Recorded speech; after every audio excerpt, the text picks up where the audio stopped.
Hi friends, welcome to பேசிக் சமையல். இன்றைக்கி நம்ம அரிசி உப்புமா எப்படி பண்ணலான்னு பார்க்கலாம். நான் இதுக்கு 1 கப் பச்சரிசி எடுத்திருக்கேன்.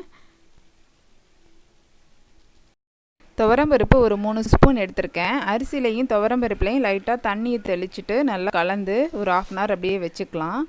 அப்போ தான் ரவை பண்ணுறதுக்கு ஈஸியாக இருக்கும். அப்புறம் 1 ஸ்பூன் சீரகம், 1 ஸ்பூன் மிளகு எடுத்திருக்கேன். மிளகு உங்களுக்கு காரத்துக்கு தகுந்த மாதிரி நீங்கள் ஆட் பண்ணிக்கோங்க. அப்புறம் தாளிக்கிறதுக்கு கடுகு 1/2 ஸ்பூன், உளுத்தம்பருப்பு 1 ஸ்பூன் எடுத்திருக்கேன். அப்புறம் கடலைப்பருப்பு 2 ஸ்பூன் எடுத்திருக்கேன்.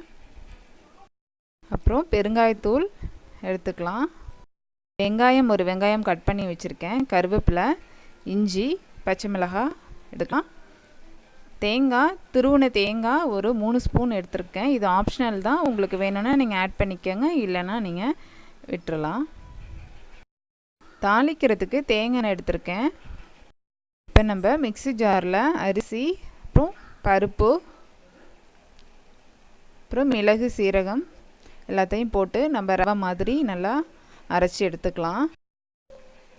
இப்போ பாருங்கள், இந்த மாதிரி ரவையாட்டம் அரைச்சி எடுத்துக்கலாம். கடாய் வச்சுட்டு எண்ணெய் ஊற்றிருக்கேன், தேங்காய் எண்ணெய் ஊற்றிருக்கேன். இப்போ கடுகு, உளுத்தம்பருப்பு ஆட் பண்ணிக்கலாம். தேங்காய் எண்ணெய் ஊற்றிருக்கோம், அதனால தான் அப்படி பொங்குது. இப்போ கடுகு வெடித்ததும் நம்ம இதில் கடலைப்பருப்பை நம்ம சேர்த்துக்கலாம். இப்போ நம்ம இதில் பச்சை மிளகாய், இஞ்சி அதையும் நம்ம இதில் சேர்த்துக்கலாம். சேர்த்துட்டு நல்லா சாட்டே பண்ணிக்கோங்க. இப்போ வெங்காயத்தையும் நம்ம சேர்த்துக்கலாம்.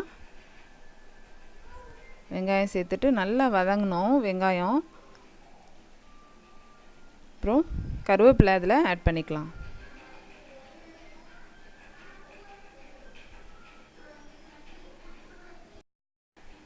இப்போ வெங்காயம் நல்லா வதங்கினதும் நம்ம தேங்காய் துருவலை அதில் சேர்த்துக்கலாம். தேங்காய் துருவலை சேர்த்துட்டு அதையும் நல்லா இந்த மாதிரி நல்லா சாட்டே பண்ணி விட்டுருங்க.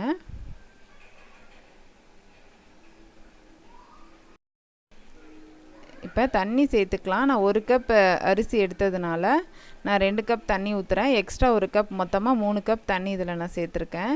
இது நல்லா இப்போ கொதிக்க விட்டுடலாம். இப்போ தேவையான அளவு உப்பு நம்ம ஆட் பண்ணிக்கலாம். உப்பு ஆட் பண்ணிவிட்டு நல்லா மிக்ஸ் பண்ணி விட்டுட்டு கொதிக்க விட்டுருங்க. இந்த மாதிரி கொதிச்சுட்டு இருக்கும் போது நம்ம பெருங்காயத்தூளை ஆட் பண்ணிக்கலாம். பெருங்காயத்தூள் சேர்த்ததும் நல்லா வாசனையாக இருக்கும். இது கொஞ்சம் நேரம் கொதிக்கட்டும். இப்போ பாருங்கள், இப்போ நம்ம ரவையை நம்ம இதில் ஆட் பண்ணிக்கலாம். ரவையை சேர்த்ததும் உடனே நல்லா மிக்ஸ் பண்ணி விட்டுருங்க. நல்லா மிக்ஸ் பண்ணிவிட்டு உப்பு செக் பண்ணிக்கோங்க, உப்பு கரெக்டாக இருக்கா இல்லையான்ட்டு. இல்லாட்டி நம்ம உப்பு இப்போ ஆட் பண்ணிக்கலாம். இப்போ நல்லா கெட்டியாகி வர நேரத்தில் நம்ம மூடி போட்டு ஒரு 5 மினிட்ஸ் அப்படியே சிம்லேயே வச்சுக்கலாம். வச்சுட்டு எப்படி இருக்குன்னு இப்போ பார்க்கலாம். இப்போ 5 மினிட்ஸ் ஆயிடுச்சு. இப்போ பாருங்கள் எப்படி இருக்குன்ட்டு. நல்லா உதிரி உதிரியாக அரிசி உப்புமா நம்மளுக்கு கிடச்சிருக்கு. நல்லா இந்த மாதிரி உடச்சி நல்லா மிக்ஸ் பண்ணி விட்டுருங்க. இந்த வீடியோ உங்களுக்கு பிடிச்சிருந்துச்சுன்னா லைக் பண்ணுங்கள், உங்கள் ஃப்ரெண்ட்ஸ் கூட ஷேர் பண்ணுங்கள். மறக்காமல் என்னோடய சேனலை சப்ஸ்கிரைப் பண்ணிவிடுங்க. இப்போ அரிசி உப்புமா நம்மளுக்கு ரெடி ஆகிடுச்சு. இதுக்கு வத்தல் குழம்பு, காரக்குழம்பு, மீன் குழம்பு எல்லாமே நல்லாயிருக்கும். தேங்காய் சட்னி, சாம்பார் அதுவும் நல்லாயிருக்கும். அப்போ இதுக்கு தேங்காய் சட்னி தான் நான் பண்ணியிருக்கேன். இது நீங்கள் உங்கள் வீட்டில் பண்ணி பாருங்கள். உங்கள் வீட்டில் செஞ்சு பார்த்துட்டு உங்களோட கமெண்ட்ஸ் அண்ட் ஃபீட்பேக் எனக்கு சென்ட் பண்ணுங்கள். மறக்காமல் என்னோடய சேனலை சப்ஸ்கிரைப் பண்ணிவிடுங்க. இவ்வளோ நேரம் இந்த வீடியோ பார்த்ததுக்கு ரொம்ப நன்றி. தேங்க்யூ.